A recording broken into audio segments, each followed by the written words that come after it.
Okay, so let's go over these. I wanted you to find the inverse for the following functions. So the first step is, and you can refer back to your notes on the previous page, what's the very first thing I have to do to find the inverse? I'm going to replace the f of x with y. And then where's the inverse part happening? Oops, 3. Then I swap the x and y. So I have x equals y minus 4 divided by 3. How am I going to, now I want to get y by itself. So what do I need to do to get y by itself? I need to undo divide by 3. What's the opposite of divide by 3? I can multiply both sides by 3, so I get 3x equals y minus 4, because these cancel. And now what could I do to get y by itself? So I get 3x plus 4 equals y. Okay? This is my f inverse. So I have to, my fourth step is to rename the whole thing as the f inverse. Okay?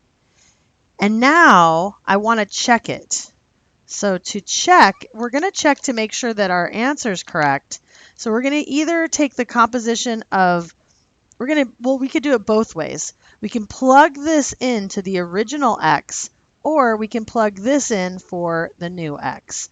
So let's try it the first way, taking the composition of f inverse of x. And so we take this is f inverse, we're plugging it in here. We get 3x plus 4 minus 4 over 3. What can I do to simplify the numerator? Well, I have 4 minus 4, that goes away. So I have 3x divided by 3, and that gives me x. Now if I check it, that's check number 1. If I check it like this, take the inverse of f of x, I should get the same exact thing. So I'm taking this whole thing and I'm plugging it in for x here. So I get 3 times x minus 4 over 3 plus 4. Does everybody see how I got that? What do I get if I simplify here? 3 times x minus 4 divided by 3. These 3's cancel. And I get x minus 4 plus 4, which is x, right? You see that, okay?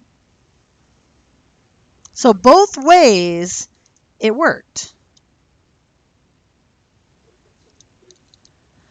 This one right here, it's just the composition of functions the other way. So I'm taking f inverse of f of x. So I took all of f of x and plugging it in here for x.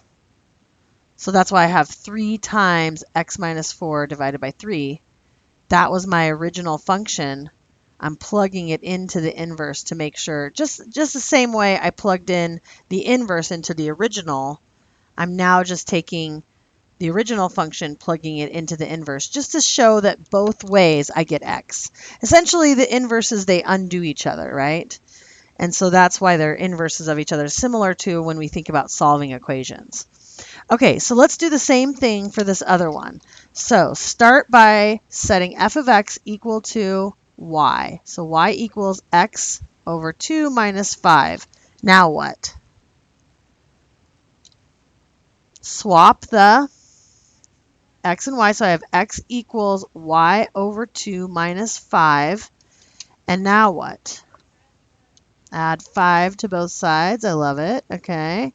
So I get x plus 5 equals y over 2. And now what?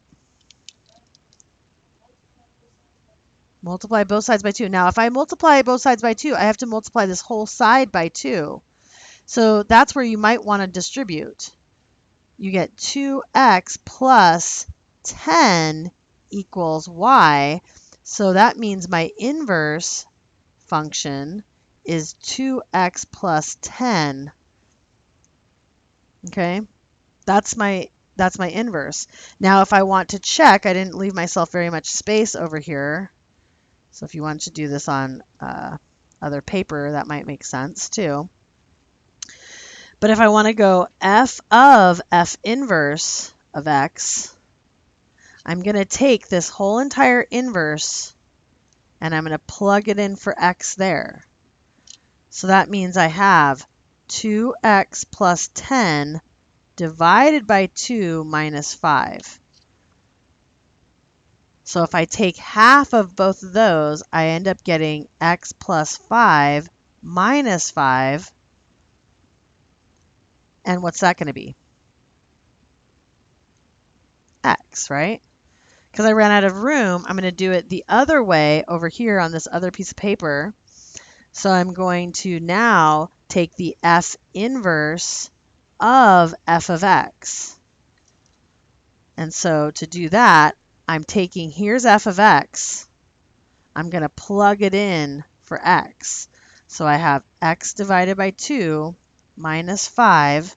That whole thing gets plugged in for x. So I have 2 plus 10 here.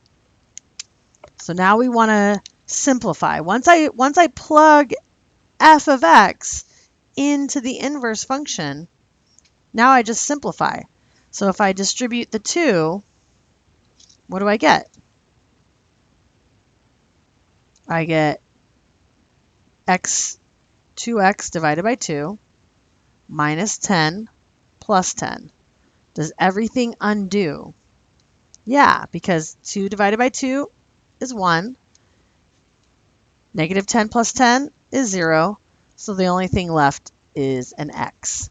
So we've proved it both ways. And I have seen Math 95 instructors who didn't give students full credit if they forgot to write the f inverse and if they didn't check both ways. So just like get in the habit of doing that, because you never know how picky your math teacher can be. And remember that picky rhymes with Mickey, so probably isn't